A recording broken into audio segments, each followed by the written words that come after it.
I started reading the Word of God because I was drowning. And I needed desperately to find a lifeline or a reason to keep living. I started reading the Word of God because I was tired of listening at the words of men. I was tired of their counsel and their thoughts and their fodder. And the tunnels and the burrows, as it were, that I dug into the Word of God to find healing for myself became cisterns for wells of living water that began to bless other hurting people all around this nation. There are biblical words and concepts that have so much life in them that they are stronger than therapy, greater than psychology, reaching deeper than psychiatry. They are able to calm the rapid beating and the stressful tauntings and flauntings of the enemy that would come against you to overwhelm you. He is the only one I know who can speak a word now that goes back into your past and heals your yesterday, secures your today, and anchors your tomorrow. He is absolutely awesome. One of the things that really excited me about God was to begin to realize that he is sovereign, and that he is auspicious, that he is in control, and that he has absolute power. It was interesting to me to find out that he foreknew me, that he knew me before I was born, that my mother and father did not get their first look at me. They were not the first ones to see me. That God had searched me before there was a where or when or this or that. That he had chosen me. That he had monitored my mother's pregnancy. That he had secured me. That he had protected me in the womb. That in fact, before he had formed me in the belly, as he said to Jeremiah, he says, I knew thee, I ordained thee, and I sanctified thee to be a prophet unto the nations. I did it before that you might be, all right? Before speaks to the past, to be speaks to the future. He said, you are going to be what I have prepared before. Before I formed thee in the belly, I knew thee. There are no surprises with me. God says, I already know all about you. You will never surprise me. Your thoughts will not surprise me. I know your thoughts while they are still afar off. I know what you're going to do before you do it. Before I formed thee in the belly, I knew thee. I ordained you. You couldn't have been a stillborn. I ordained you. You couldn't have been a terminated pregnancy. I ordained you. You couldn't have been an aborted baby. I ordained you. You couldn't have died of crib death. I ordained you. I sanctified you. When did you sanctify me? Was it when I got baptized? Was it when I cleaned up my life? Was it when I got, no. I sanctified you before I formed thee. When your hands were still webbed in your mother's belly. When you were just a bleeping on the monitor, I sanctified you. Before they could determine your gender, I sanctified you. Before your mother began to throw up in the first trimester of her pregnancy, I sanctified thee. Before you were a gleam on a cold night in your father's eye, I sanctified thee. I sanctified you. It means I set you apart.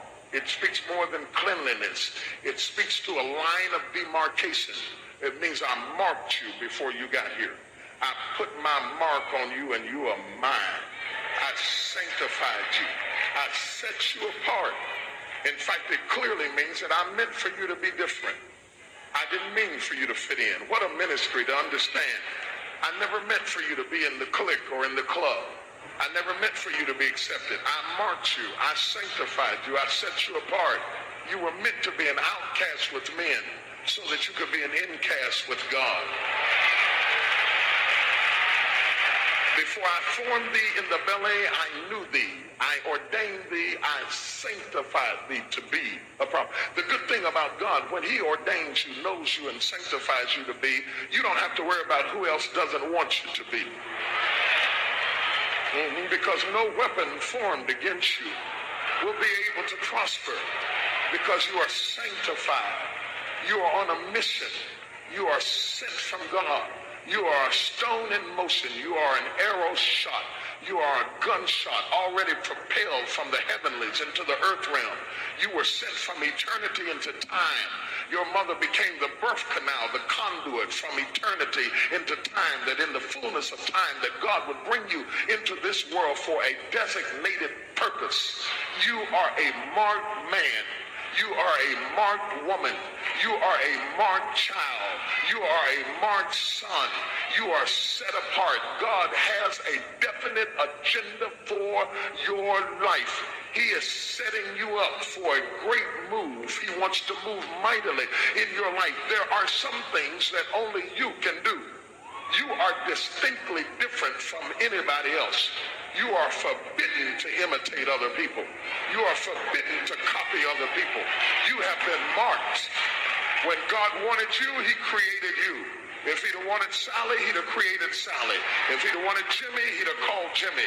If he'd have wanted Ted, he'd have called Ted. When he called you because he wants you. You never have to be stressed out trying to be anybody other than yourself. He wants you.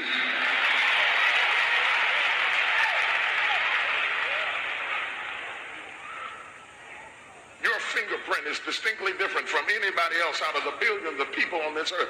God never repeated on your fingertips with anybody else the same print.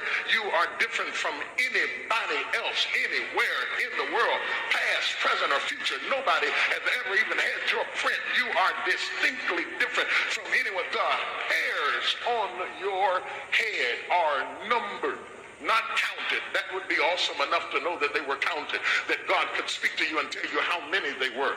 But that is not enough to say that they are counted. They are numbered. To be numbered means that if one of them gets caught in a comb, he knows that that's hair number 15,438.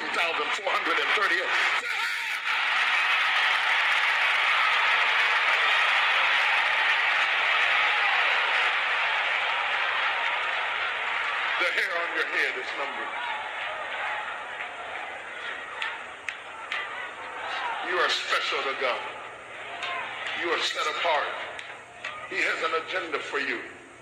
The enemy is terrified of people that have been sanctified. He is terrified.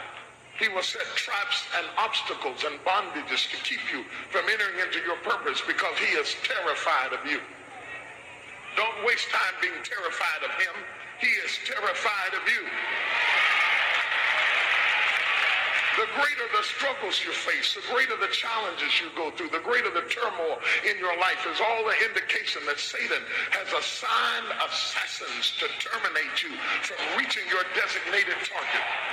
He will do anything to overwhelm you, belittle you, to rip you of your confidence, your self-esteem. He doesn't mind how much you shout and how much you dance as long as you don't have any confidence, any faith, or any integrity.